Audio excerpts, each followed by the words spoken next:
was amazing, guys. It was a spectacle. It was 11 out of 10 graphics. Jesus Christ. I'm just back, guys. So I was seeing the movie, and it is the best movie I've seen in my life. I mean it genuinely. From a graphical standpoint, from a quality standpoint, this movie is like 12 out of 10. It is ground. It was beautiful, guys. The graphics was spectacular. The effect was amazing. The fights and the flashbacks for 3 hours. So let's talk about it. So, welcome to my Demon Slayer Kimetsu no Yaiba Infinity Castle review and reaction, guys. And like I said in there, it was a spectacular masterpiece. It really is the best movie I've ever seen in my life. From a quality standpoint, from an effect standpoint, it was just breathtaking. And it was like 40-50 people where I watched that had never even seen Demon Slayer before, and they still liked it. Now they might be lying and they'd be like, tourist. No, but it was seriously incredible visual spectacle, and about amazing sound effects. The voice acting, obviously, mostly from my favorite voice actor, Sayori. Actually, Shinobu had a lot of screen time, and it was just really, really beautiful. But I think genuinely, even people that haven't even seen it before still could enjoy it from just how incredible good looking it was. That being said, of course, the storyline is the hardest if you've seen it before. But anyway, guys, I'm gonna break down the video, and I will do first a general impression, and then I will do a spoiler review later, right? So you won't get spoiled. So I have a big warning.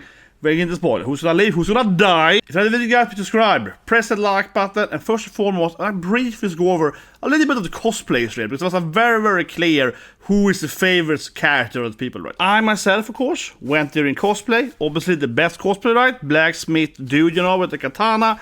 Actually left the katana at home for once. I felt a little weird. Also had my Nezuko figure with me, of course.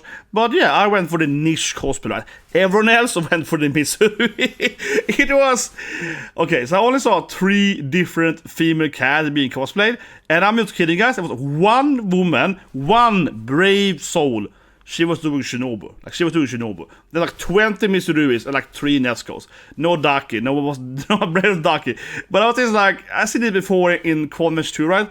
Mitsurui, she's so popular. Jesus Christ. It was almost, yeah, it was like, I don't know, like 40 Mitsuruis, 3 Nezuko, 1 Shinobu. It was an insane ratio of Mitsuri.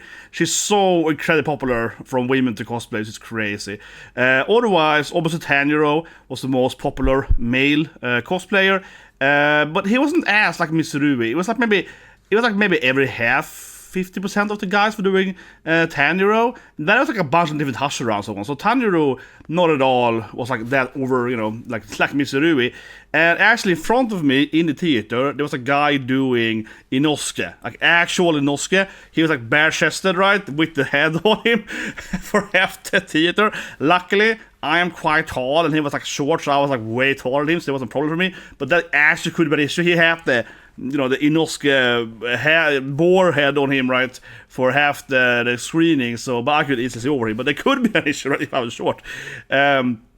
Yeah, so it was kind of crazy. There was a lot of cosplayers, and overall, I went there very early though. It's a very long movie. I went there at 3:30, so I left the office at early enough for my job, right?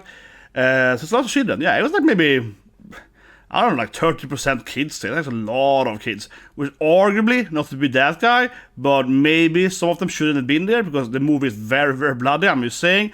They were with the parents though, but I was like, maybe it's just me. I was like, I don't know. I haven't shown my daughter Demon Slayer yet. I was like, nah, I'm just old enough for this. But whatever, let's get into the actual movie review then. Yes, so Mitsuru had some screen time. No, but seriously, I want to be very, very clear here in the beginning of the review. First and foremost, guys, I did not know that this was only part 1 or part 3. I have probably heard about it before, but it had escaped my mind. So when I watched the movie, I of course realized, after like an hour, okay, there has to be a more part. I was like, it's no way they can actually, like, get through all the characters. And what can I say? I'm not spoil too much here, guys, but I think that it's very, very, like, fleeting here. Bunch of characters, of course, basically have no screen time, right? If you are like a Nezuko fan, I think Nezuko's a great character. Her screen time is very limited. I'm sure she's gonna have like an hour, 2 hours fight in the next movie, right? But it's a lot like that. So some of the characters has like 1 hour fight each, right? And the rest of them has like no screen time. Mitsuri is not a character that is barely in the movie. She's running. This is a great scene though. She was running with her sword and making it into like a heart. And she's like, yay! She was happy there. It's a very quick fight scene with her. She's like, yeah! She's running around with like her heart, her whip turning into a heart. That was pretty adorable. But that's basically it. So, yeah, most of the cast didn't get too much screen time, right? So the movie is basically like, I would say 3 long fights and then an extremely long flashback. And the flashback, I'll say it immediately, again, I'm being very honest, guys. I love the movie. The movie was great. My biggest critique, even though I liked it, is probably the flashback, though. And I know people say, yeah, it's flashback, of course, blah, blah, blah. But it really was just like, the flashback is like an hour long, okay? Like, seriously. The flashback is just didn't end. it was like really good flashback. It is probably like the best flashback in the whole storyline. So also from a story aspect, it's probably the best flashback. And of course I will explain it in the spoiler part later. But I was just like, this flashback is incredibly long for an anime. It would have been like 3 for episode as an anime season, right? So I could imagine them actually having like another fight, right?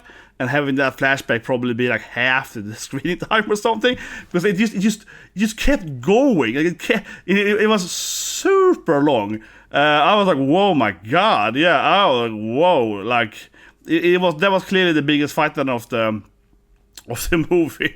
But I still think the storyline was great though. So I was obviously like I was entertained, guys. I wasn't bored for a second. I enjoyed it, but I was also have to be a little honest here, like I said, right? In my head, I was like, my god, this is just what some people don't like with Demon Slayer, right? That this bad guy is having like a flashback. He had a sad, childhood, and we're having his like whole. Of course, every bad guy in the movie has a flashback. Okay, first and foremost, everyone they're fighting is gonna have at least like 10-minute flashback, right? And then the last guy has like or an hour basically. And you're like, oh my god, this guy really has a flashback. And again, it's a great flashback. But I'm just being very, very candid here, guys, right? Because if you don't want to go and pay for this movie, because you don't like the flashback structure of Demon Slayer, right? Which a lot of people dislike that, I'm just throwing out a minute. Big warning, right? Because, yeah, this movie has the thing. The bad guy loses, right? He loses in the fight, and then we're having, like, an hour flashback about his sad life. Again, great flashback, but I can see that people don't like that. So I just want to be very, very honest with that. Like, I think that I enjoyed it, but I know a lot of people, a lot of my friends, have dropped Demon Slayer because they don't like that structure of, fight the bad guy, give him a sad flashback, and then he's dead, right? And the movie does that 3 times. Absolutely. So the same Demon Slayer formula is there. I still enjoy it, of course, but personally, I can see how people absolutely will be like, oh. But anyway, I'll talk a little bit about the characters that has some, how I say it, the movie is focused on now then. So this will be minor spoilers, but I won't explain who wins or who loses the fight or whatever, right? But I have to see kind of go over like per character and then we do the spoiler part more in detail. So the main part of the movie is this thing in the beginning, right? It's a Shinobu fight, which of course is my favorite monster. So I love this, guys, having a full-time focus, like an hour of Shinobu. It was awesome. Yes, I really love this part. I am of course biased, right? It is Sayori, it is Yamato, it's Mama Yor, amazing woman doing Shinobu. But the first quarter of the movie was all about her big sister, their family, and of course the one that killed her sister. So it was like really, really good beginning of the movie. So before we get into the Shinobu fight, the movie does like a brief side note what happened, last season, right? When they all fall into the castle. And we see how the master actually planned for that. So he was like, okay, this is gonna be like a trap in a trap or something. So they have kind of prepared for that. So the first time movie spends like a few minutes, gives a little bit of like an extra side bit there, I think like 5-10 minutes. And then we get into the Shinobu bit. And this is basically maybe the first 25, 30 of the movie, something like that. But anyway, so Shinobu, of course, that. And I have to say this though, I think it's a good fight, of course, on the end of the storyline. But it's a little bit cheesy though, to be honest. How she's of course trying, right, to avenge her dead sister, obviously the previous Hashira and so forth. I was in earlier, and she, of course, accidentally walks into the upper demon that killed her sister, like immediately. It's a little bit like that. But then in the next person's fight, Zenitsu is the next arc. He's like, oh, this is what the casted want. The casted wants to have those emotional battles or something. So I guess the storyline just kind of accepts that. It's just like, well, we are gonna walk into who we hate the most or something. But it's a little bit cheesy because she's like literally was into his room, right? And then she has a immediate flashback, and then sister dies, and she's just like, "Who killed you? Unisha, who killed you?" She's like, "It was the man with the sun feather. He had the sensu thing, and then he had like a blood spot on his head. It's him!" Yeah. So it was like immediately like, "Oh my god, no, it's the guy that killed my sister." Yeah, like it takes like a second to find him, right? But literally, the movie basically explains it later in the next fight that, yeah, like, I don't know, they kind of find each other because that's what the castle wants, right? Or so, I don't know, but it was kind of silly how it just happened like, immediately. And then other characters, of course, involved in her story also appears later as well, right? So it just kept going at that. But anyway, it was a really good fight. Shinobu had a lot of, like, emotional storyline, how she has to use, like, a poison katana, right? She's very feeble, she's short, she got short arms, she got short legs or whatever, right? She can't like overwhelm the demons by cutting their head off. So it was a lot about her own. So they both had like a sad flashback. But I like that because, like, you know, it was basically both of the characters going back and forth between their like sad childhood, honestly, right? And how she's like, "Oh, I'm limited by my, you know, physical shape, right? Yeah, I have to master the poison or whatever." And then we see the bad guy, I thought more the spoiler part, but he has like, you know, "Oh, I grew up in this weird cult or something," right, and so forth, right. And he's obviously a loose cannon. He's very, very crazy, yeah. I think a lot of people probably won't like him. I don't know. He's basically very flamboyant, that's what I call him. And he's very much, he has this like weird religious view on it, I would say, where he kind of kills people because he's like, I guess he would argue that he is a good person because like being alive is suffering. So by like killing people, he kind of like frees them from suffering, right? And his backstory is very overall. It's about him growing up as a cult figure, and he's like, everyone is so stupid. Why do they trust? Why do they believe in this ring for? You know, so he's like, I hate it. So he kind of hates everyone. I think arguably, right, in a sense. Or he kind of feels pity, maybe more. A mixture of that, right? And he's kind of like, by killing people, then I can cleanse them or whatever, right? So he has like a. But he's one of the strongest demons, right? So of course he has like a strong backstory how he already had not powers, but he basically had powers already before he turned a demon because his rainbow eyes. Correct me if I'm wrong here, but he always had those, right? He was born with this like weird eye thing and so on. So he always looked very different than other people. So he's born with some kind of, you know, bio thing like Mitsuri, right? So he wasn't like a normal human before the demon. So, but it wasn't really explained honestly. But he basically was like he wasn't like a normal person, right? As a baby immediately. So it was something like that. But again, in Demon Slayer, you know, people have like some kind of, you know, bio powers, right, to some extent, right? So he's kind of like that, I guess, that would be his powers. But overall, it was a good part. Now then, here comes the next part. So next bit is Zenitsu, and on the cosplay part, no one was Zenitsu, okay? No one was Zenitsu. I've been saying, guys, I mentioned cosplay earlier, right? No one was doing Zenitsu, and in the theater, yeah, no one cared. No, I won't be a hater. I'm gonna be honest here. I felt this was definitely the low bit for the general people there. People were very interested in the last bit and the first bit, but it really felt like everyone was like, Zenitsu. Like, the whole room was like, he's getting over it. He's getting over it. So the second bit was Zenitsu fighting his like Anik, his older brother, right? Who has the same tactics as him. Then they went to the same dojo, so it's a lightning breathing, and he is like the older student that's supposed to be the leader of the dojo, basically, right? But he abandoned them and, like, you know, turned evil. But it wasn't really like that anyway, because he lost to number one in the flashback, and he was like, either you die or you become a demon. So it wasn't like he was like trying to become a demon purposely. So I don't think that was like super. It didn't present him as like a massive traitor, honestly. It kind of presented him as, he turned into. Sure, but it wasn't like he was like actively trying to betray them. I would argue for his defense. But regardless though, the fight was basically like Zenitsu fighting a mirror, right? It's a kind of classic martial art. You see it in a lot of animated gaming. You have to fight your own dark, you know, like it's like a Toon, you know, Shadow Link or whatever, Toon Link or so on. Yeah, you have to fight your own evil shadow, right? It was very much that. He was like Zenitsu, but better with, of course, you know, like empowered demon lightning breathing. Spoiler warning now, that I'll get more later. But I think this was like the only. It wasn't terrible, but I think it was the weakest part of the movie easily. I think everyone gave it that to. And it generally just felt very cliche, like even more so than Demon Slayer usually is, right? Like he has this like older brother character in the dojo that of course is actually better, stronger, you know, he's the best lightning breather, right?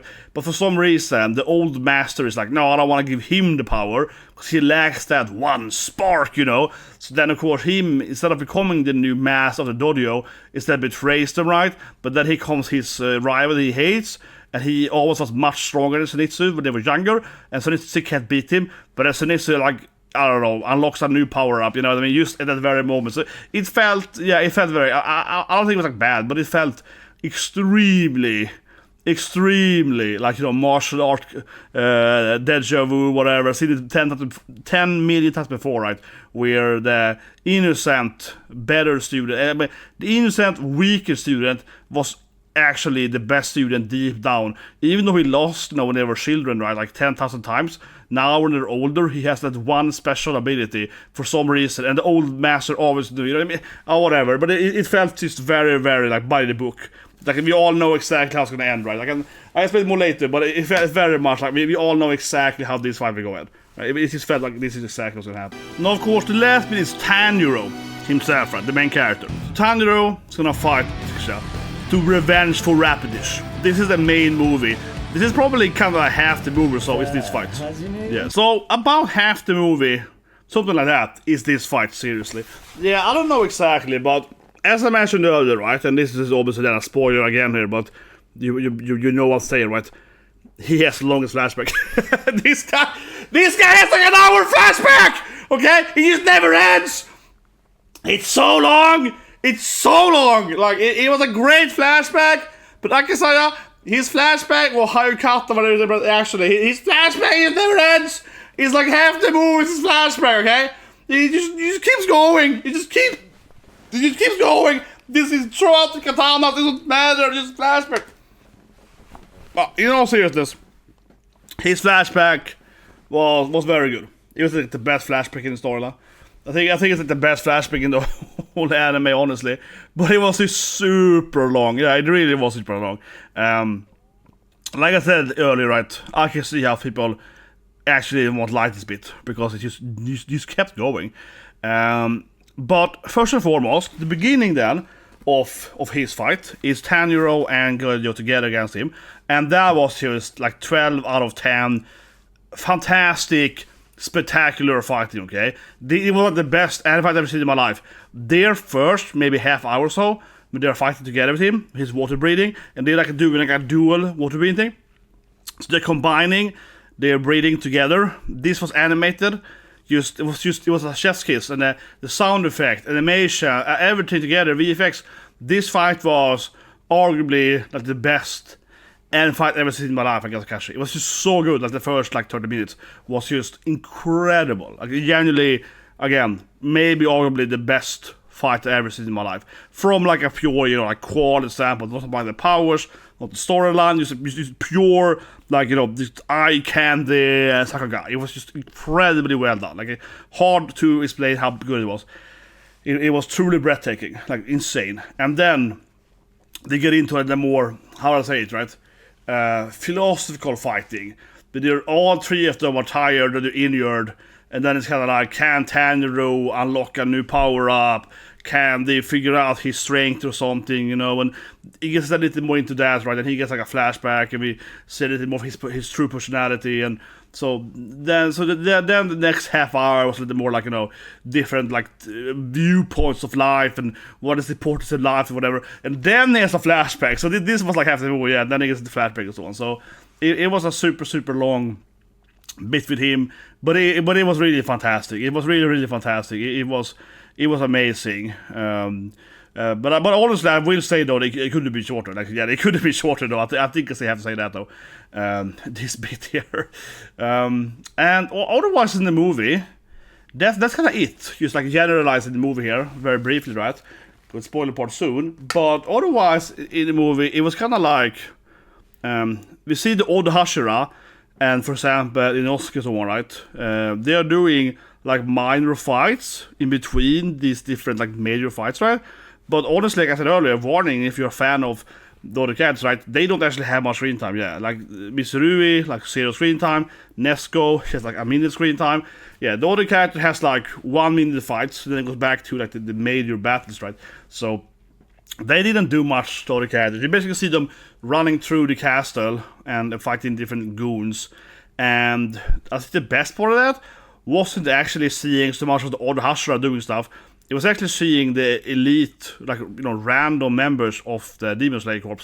So it's a bunch of like no-named characters just fighting like 100 demons. It's like 1,000 demons jumping around everywhere. And we see them fighting them in the corner, like, we protect you, Hashira. So yeah, we see them doing their best to kind of like, we will take these big guys, so what, go on, fight Muzan, etc. So yeah, that I liked more, seeing the other, like I said, no-named character trying their best to fight these, like, you know, medium-sized demon guys, right?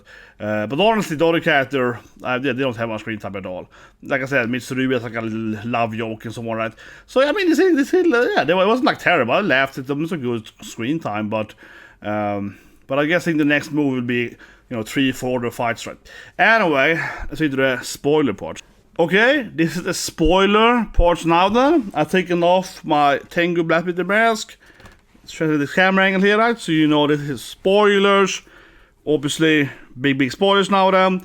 Massive warning for spoiler, guys. Seriously. The Shinobu fight, she dies, okay? Shinobu freaking dies. That's it, guys. Stop the video now. No, but seriously, if there's one big spoiler, right? And I heard that Hashira was gonna fall. The biggest takeaway from the movie, I think, from my story aspect, is that the waifu gets killed. Yeah, she dies, and her fight is the first fight too. So they lose Shinobu like immediately. She dies in like the first half hour of moving that, and then, you know, the other guys keep fighting. And the Crow guys tell everyone that Shinobu's died too. I'm like, shut up, Crows! Stop telling Tanjiro that she died or whatever. Everyone's like, oh, no, Shinobu! Everyone losing like their, you know, focus, because the crowds are like, Shinobu's dead! Shinobu's dead! Everyone's like, oh, not Shinobu! She was so nice! Everyone starts crying. So yeah, she gets offed, man. She gets offed. That was the biggest, definitely, spoiler part of the movie. I didn't know it, probably in there, but like I said, I heard that some character would die though, and I wasn't actually too surprised that she did die, honestly, because I felt that at least one of the female Hashira would die, right? Given kind of the structure earlier in the storyline and so forth. Okay, well, that being said, we can talk about more stuff. No, but seriously, so her fight, as mentioned earlier, right? She meets the man that killed her sister, and he has these like fans, right? So his power is basically that he's like, by, I don't know, like releasing his own blood or something, then he can use his like sun feather fan thing, so push away the blood particles, like in the oxygen, so you can't breathe, and he can also like freeze it or something. So it like burns your lungs or something like that. So you basically die to him like kind of quickly if you should stay in the room with him, something like that. And there was a fighting in some kind of like, see behind her, some lotus petals, right? It's like some kind of inbuilt lake or something. He's in some kind of castle that is also like something like that. so they also doesn't have it, like water and so on. And Shiko is trying to kill him with poison all the time. So they're kind of like having like a poison time battle where they both try to, you know, poison each other. He's basically poisoning her as well, right? Arguably. And she's trying different poison attacks to him then. And then she just fails, basically. Yeah, honestly, I don't even know if he got like hurt by that. It ends with her like getting absorbed by him. Like, he doesn't even kill her straight up. He eats her alive, like drags her into his body. And then Kanoa comes in and of course screams. That was probably the most gruesome face in the whole movie. Was Kanoa, of course, being like, Master! Yeah. She got this like screaming, crying face. That was like a really massive goosebump scene. I mean, the movie was crazy. I had goosebumps in the movie for like 2.5 hours, right? It's so beautiful in the beginning. And then we started having this fighting. We got the Shinobu, right? And then Kana goes in there. And she's just like, Master! Yeah, that was like, the whole movie was like genuinely like a 2.5 hour goosebump scene. Like the whole thing, but it's incredible graphics and also these like gruesome story bits. So yeah, that was probably I think that was the best scene. Kanoa's scream was probably the best part of the movie. That was like tearing me up, and that was the best scene. I think so in the whole movie, yeah. Unfortunately, and I was about to say that, even though I really liked the movie, the Kanoa thing, that's kind of where I come back to, that the last fight then was just like the flashback or whatever was too long, right? Or like whatever you want to call it, because this fight doesn't actually end in the movie. So the next fight, Zenitsu, that's also finished and so on. But this fight, they actually don't conclude it. Because Shinobu dies then, right? Or gets absorbed by him, right? So she's like dead, obviously. I can survive her. Do a One Piece thing. Fake out that. Yeah, she kills him and pulls out the body out of it. But she's like dead, right? And then Kano is fighting him. And we go back to that scene twice in the movie. We see Kano being alive, like trying to kill him, right? But we never actually see how she's gonna overcome him, or if she can do it, right? So that's like my biggest minus in the movie, actually. That we have this like I said, like a half an hour fight for Shinobu, and then Kano has maybe like 5 more minutes, right? But we don't actually see if she will win or die. And I feel like she will win then, of course. But I think I would like this fight was concluded, right? I think that would be better if I could like reorder stuff like that. Then I would rather have maybe more time on this fight, so to speak, to conclude it. What happens is basically that when Shinobu is dying to him, and she's screaming at her, she does this like finger thing to her, or she tells her kind of like his weakness, right?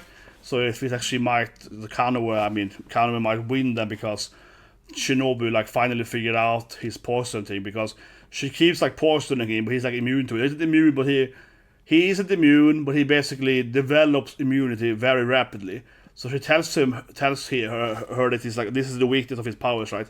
And then she dies. So I think that's gonna be how she will win, of course, by figuring out. That being said, he's a smart bad guy. He's presented as quite a smart guy himself. He tells her immediately, "Oh, I saw those fingers. I understand she told you like a secret about me. Or yeah, I understand. I have to kill you fast." So he's very like intelligent. He's a very smart guy.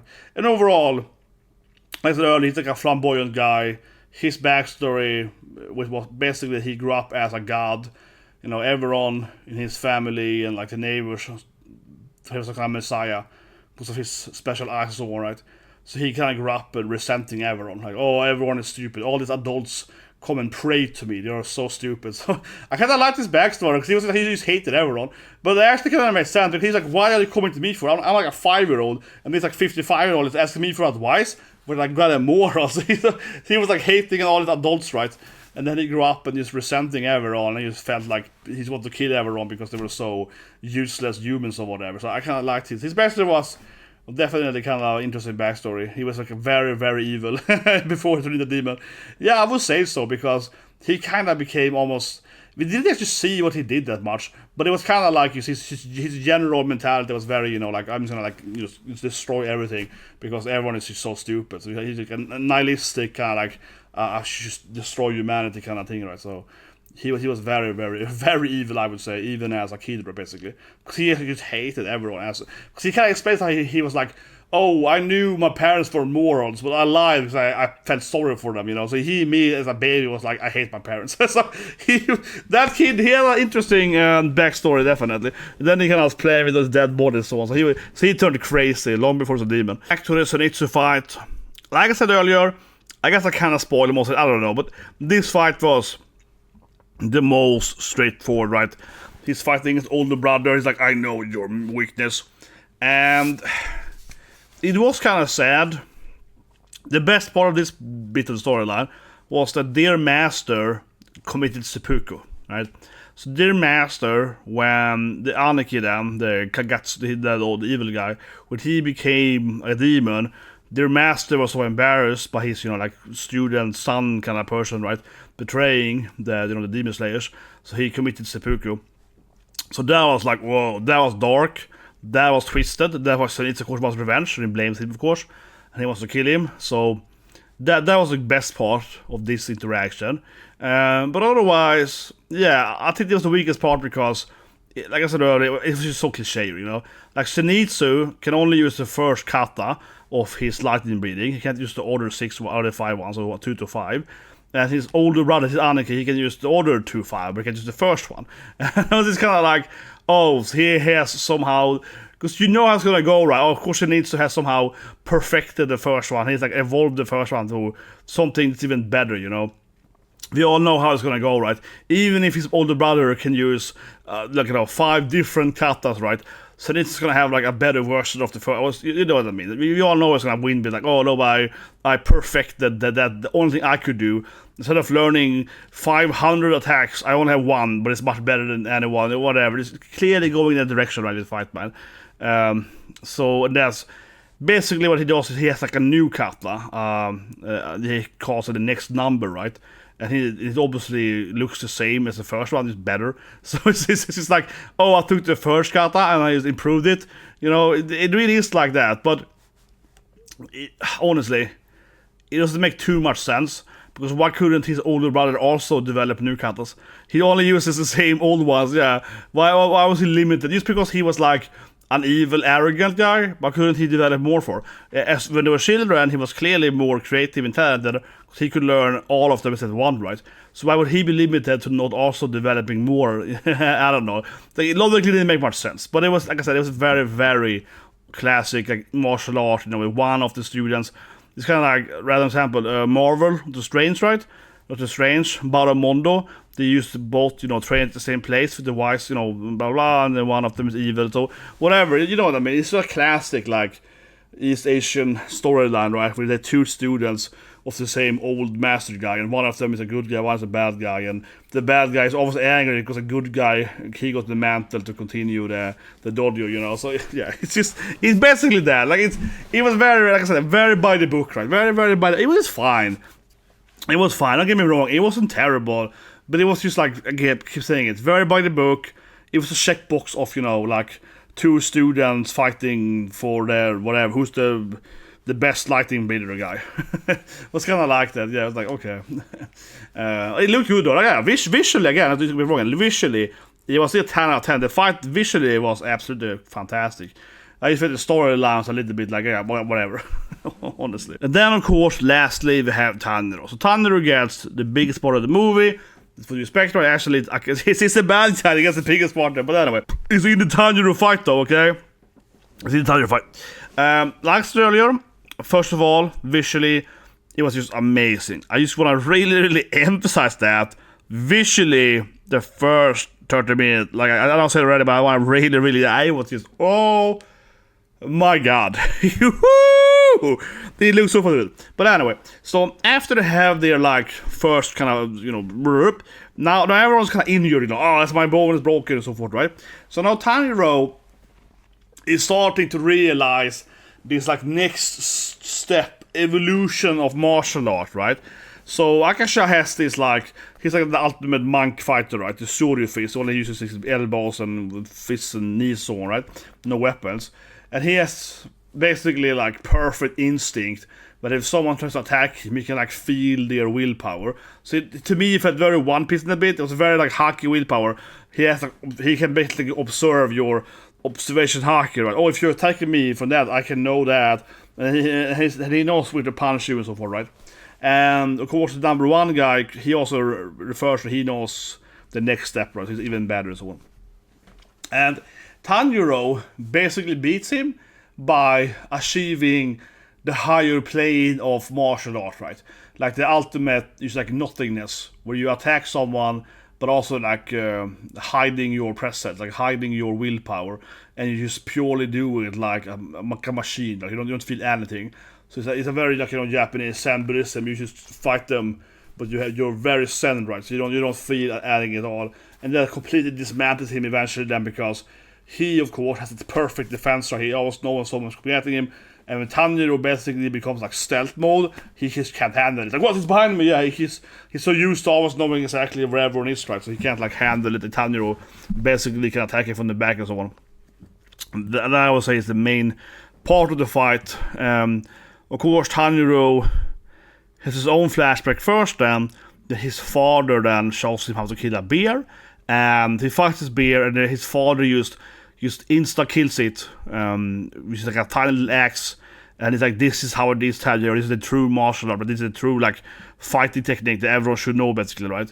And Tanjiro goes back and says, oh yeah, I understand now. It's like this ultimate intention, right? Basically, no intention, no anger, nothingness. It's just like, I just gotta kill this bear because it's a threat to my family, right?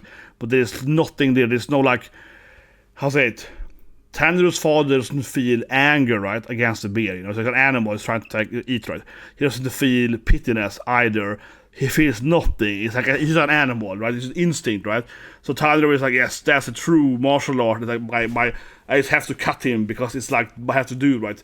It's just cut him without thinking about it. Just cut him because he's a threat to humanity. But I'm not angry. I'm not sad. I'm just cutting him because, you know, he's a threat to the general society, something like that. But it's basically I was looking for that. It's like just do it without thinking about it, right? So yeah, Tanjiro achieves that, and they basically insta kills him and can finally do that, right? And then I guess the next fight, because number 1, we have to do it again, right? And so forth. But it was interesting that Inosuke already could do that. Well, he also couldn't do this like killing with intention, but Inosuke basically also has the whole defense ability. He always knows, he's like an animal, so he knows how people are angry at him and so on, right? So there's also a flashback to Inosuke teaching Tanjiro how to like feel attacks or whatever. So, but it felt a little convenient, I suppose, though. But then we get into the beloved flashback. So our beloved thief here, he gets a super long flashback, okay, guys? This flashback was like seriously an hour. It was like a third part of the movie at least. Yeah, it was crazy long. And it was a very good flashback.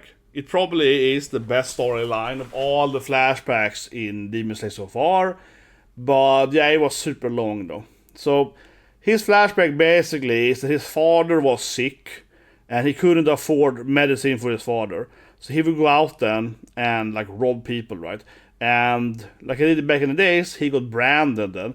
This also happened in other countries like Sweden and so on, right? It's not like only a Japanese thing.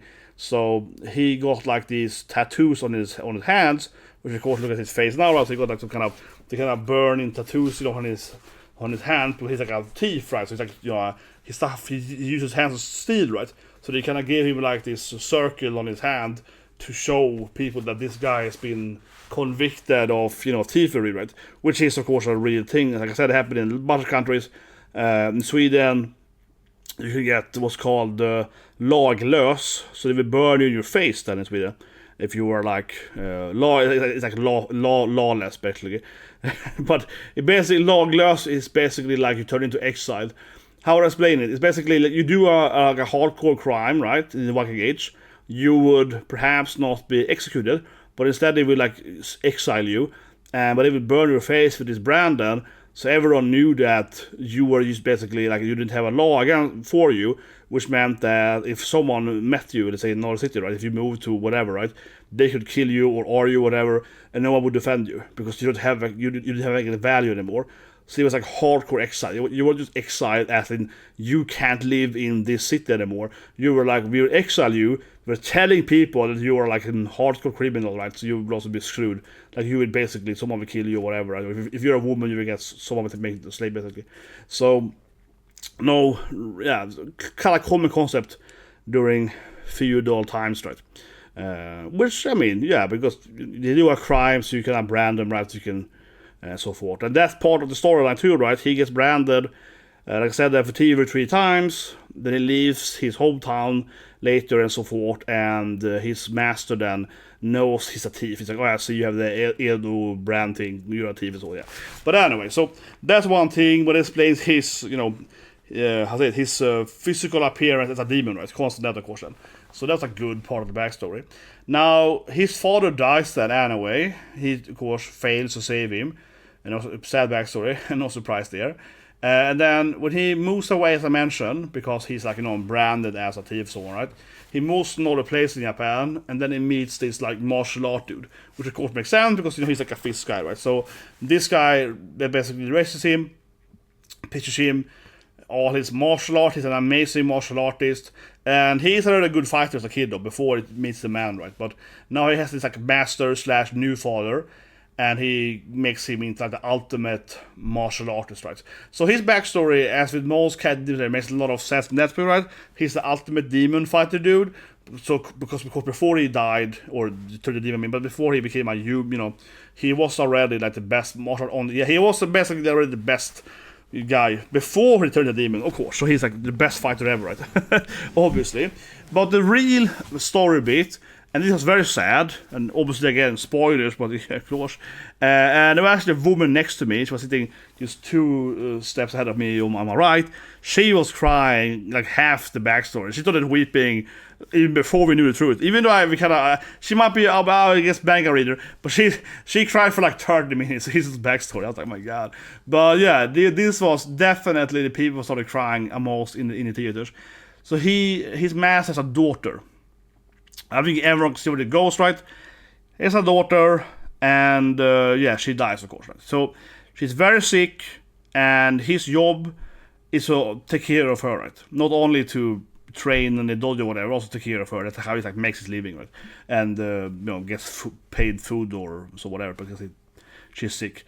And first of all, her dad is like, oh yeah, her mom used and who cares? That was like a really weird thing. So her mom apparently just unlived herself before he gets there because she was so tired of her daughter being sick all the time or something. And I was like, what? But both of the characters are like, yeah, she's dead. That was kind of weird. But anyway, he sees all alone basically that he has to take care of her, and they obviously then fall in love right there. So I mean, it was a good backstory, but obviously it also was a little cliche, and that's a little bit I meant earlier. Even though I really liked the backstory, it was very well written, it felt like it could have been like 10, even 20 minutes shorter maybe, because we all know, I think this is the problem, we all know where this is going.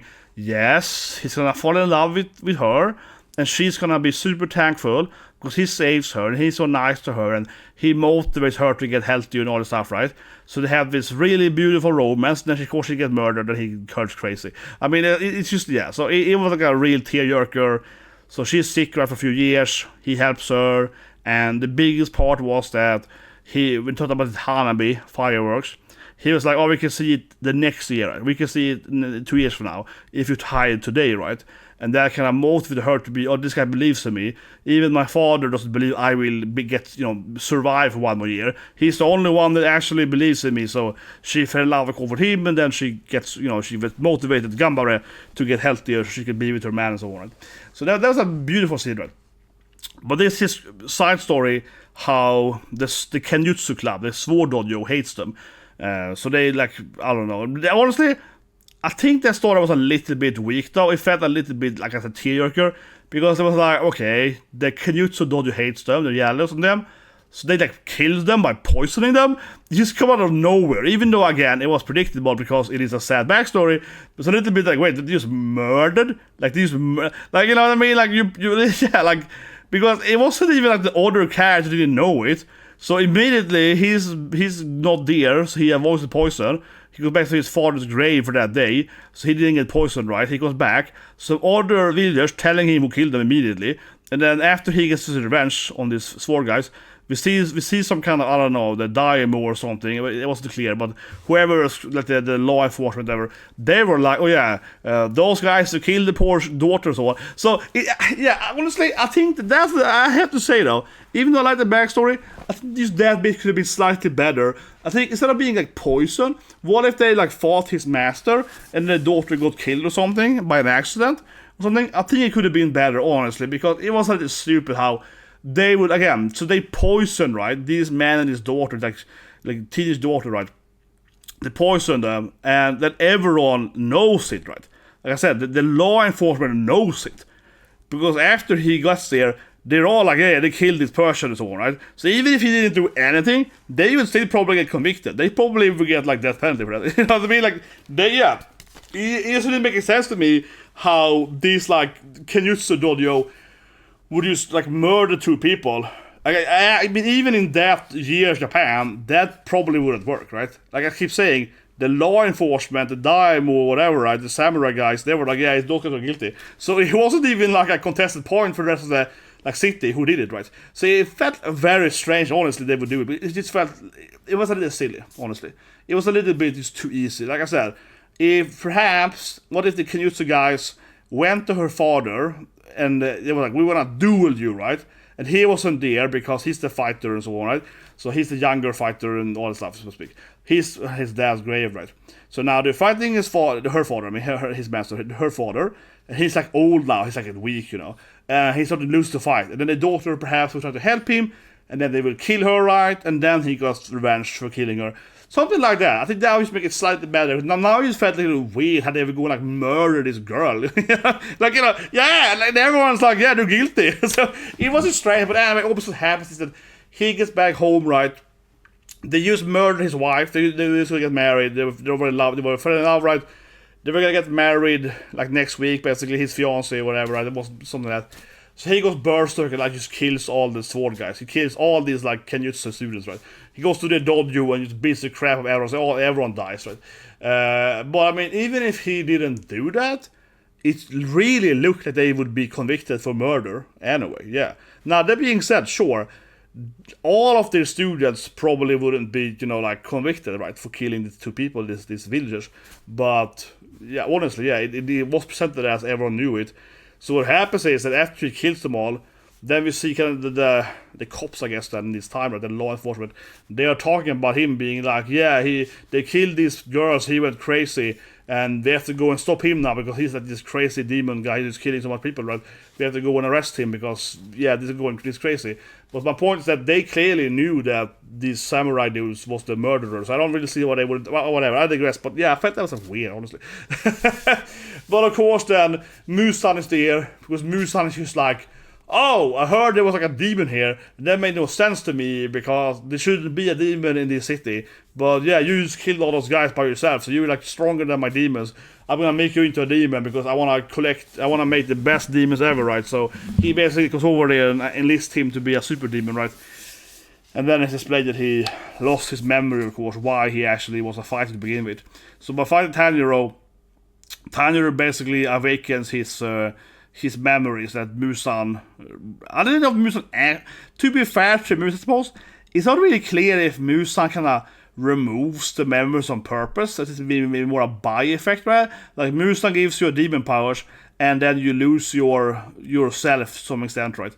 I guess. So I don't think Muzan purposely does that. Maybe he does, but no, if it's more like it's just a by, you know, but becoming a demon, you lose half your soul or whatever, you know what I mean? So yeah, like whatever, it's gone, right, your memories. But anyway, so after fighting Tanjiro, he remembers who he actually is, right? Like his actual backstory. He remembers his, dead wife and her father, his master, his own father, and so forth, right? So he kind of just wanted to lose them. So it became like a weird scene that was sad and interesting. How he didn't die after his head was lost, and he started to regrow his head. So he's really, really hard to kill, right? And that's probably true for, of course, Muzan as well, right? Like, he doesn't even die from losing his head. But then he wants to lose, right? He wants to lose, because now he remembers his sad backstory. And it was a little bit silly, though. He's like, I remember I'm sad now, so he wanted to be defeated, yeah. So then he started punching himself instead. It was an interesting scene, though, because he was like, no, actually, I hate being a demon. Yeah, and then he like, I want to quit now. But I actually kind of like it. I think for people to be critical of it, and I will say again, the timing, though, I'm critical, it took like 10 minutes for him to do it. That I will say. But I think from a story aspect, it made sense because he was kind of like, oh, actually, I remember who I am now. I'm not supposed to be evil. That, if I break it down simply, right? He basically remembers that, you know what? Muzan, like, removed my memories or whatever reason. Whatever, the transformation demon, whatever, yeah. I don't remember that I was in love with this woman and so on. I don't want to be a bad guy. I actually just want to protect my family and so on like that. So this whole... becoming the ultimate martial art wasn't to be the strongest. I wanted to be the strongest because I wanted to protect my family, and I failed that. So that he was like, actually, I don't want to like do this thing. And then he has this general Bushido, I'm an honorable dude, right, fighter guy. So he also felt, I just want to lose now because he defeated me. Tanjiro achieved the next level of martial arts. I just want to like lose now because I couldn't do that. So I don't deserve to win or whatever. So he also had a little bit of like a martial artist code of conduct thing as well there, on the same time though. So that is interesting. But like I said, my only critique for this bit would be the length of it. I know it's like 10 times now, but it was really, really long, and it easily could have been shorter. By a lot, honestly. But it's hard to say though. I mean, because at the same time, this was the last bit of the movie, right? Again, this is the third bit of the movie, and if you're gonna make that and not have anything else, but I guess my question really is more so like, if you had this flashback much shorter and still have the general same, context to it, right? which I think would be possible to do. You could have maybe a fourth fight, or like I said earlier, I think maybe you could have the Kanoa fight being finished, right? I'm assuming she's gonna win, of course, with the finger thing. And you would have her fight finished and this flashback slightly shorter. Even though I keep saying it was a good flashback, but there was a lot of moments where I'm just like, okay, she's sick now, and he's taking care of her, and they're clearly falling in love. And again, it's a great scene, it's emotional, it's sad, right? But it went on for like 10 minutes, and it could probably be like maybe 2 minutes, and give the exact same bit, because it wasn't really much happened. It was just like, oh, I see, she's sick like my father. He has this like thing, he juggles his balls, like, oh yeah, sick of my father. And then we see like a montage of them living together, you know, for like several minutes, right? That thing happened like twice or so on. So it felt a little bit like they really dragged on to that. It was like, oh my god, yeah, the kid's going. But I say here last, guys, but it felt that they did that too, because like I said, they knew this was the last bit of the movie. If this was where the movie started, you know what I mean? If the flashback, if it reversed its order, right? Yeah, I have to say that, that's interesting. If it reversed the order, and the Tanjiro fight with Akaza was the first thing, and then went into Zenitsu, then Shinobu, that to me would almost make more sense, because that's kind of what I mean. It felt weird now that the Shinobu fight was the cliffhanger fight. The first fight was also the fight, I don't know who's gonna win, right? Because again, she died, I suppose, she's probably very much dead, right? Like, and her student is like, I will take revenge, and then it ends there, where they're like fighting, right? And then these other two fights are ended, so, yeah, I don't know. It bugged me, I want to see if Kanro could win, I guess. This did have a cliffhanger, right? Tanjiro beats him, and he surrenders, and then he dies, right? So, this was very much, his life was very much concluded. Yeah, so in that way, I feel a little weird. It would make more sense, perhaps, if it was like, you know, the cliffhanger fight was the last fight, right? Maybe. I don't know. What do you guys think? Comment below. But anyway, guys, that's the review. What do you guys think? It's a good movie. Again, from a visual standpoint, it was 11 out of 10 easily. What cosplay did you see? Did you see, like me, you know, the cool blacksmith cosplayer? Obviously, it's the best cosplay. Everyone knows that. This cosplay, man, he's quite the best cosplay. So, Fortnite, did you like me? Did you see 5,000 Mitsuruis? Because seriously, I think almost every woman I saw cosplaying did Mitsurui. Like I said earlier, Jesus Christ, guys, it was like one Shinobu. I felt sorry for that girl, man. And it was almost people crying when Shinobu died, and I couldn't see who it was. Because someone started crying like behind me in the furthest back. Like obviously a woman there, that woman weeping. And I was like, it's probably Shinobu cosplayer. I was like, oh god, it's probably that one so lonely woman doing Shinobu cosplay. Like, I don't know. I mean, I guess I couldn't see her. She was sitting behind me, right? But I was just like, oh no, it's probably her. That felt. I was like, oh no, it's probably, yeah. Like there's one brave lady, only one doing Shinobu. She's like, no. Yeah, I was like, no. Maybe she's a manga reader. Maybe she knew that she was gonna die. Maybe that's why she was in Shinobu cosplay. She was like, oh no, she's gonna die. And the next movie, then I would be Mitsuri and she dies. So whatever, you know, maybe she cosplays as the Daredevil died. Yeah, she's like, oh, this is the biggest moment for them. So next scene, she was like doing Daki, you know, in this history. I don't know, but I was sitting there when she was dying, and I heard a woman started crying. Like I said, and I was thinking, she's like, yeah, it is probably the Shinobi cosplayer. Like, oh, damn it. I want more happen. I don't know. Yeah, one thing overall though, I will say, the movie was so long though that I was thinking about it. I mentioned it to my colleague before we went there, and I was mentioning to him too, man, I kind of honestly want an intermission. Yeah, leave a comment below guys if you want that, because I actually would like an intermission. So intermission at the movies, I've seen it in some movies I've seen in my life. It's kind of uncommon these days, but it has a long ride. Is that in half the movie you might have like a 10-minute break, right? I wouldn't have minded that genuinely. Like, it wasn't like I didn't have to go to the bathroom or something like that, but I was out of my stuff, you know. I was eating my chips, you know. Yeah, I was out of my drinks. I would not have minded genuinely like a 10-minute break, half in the movie.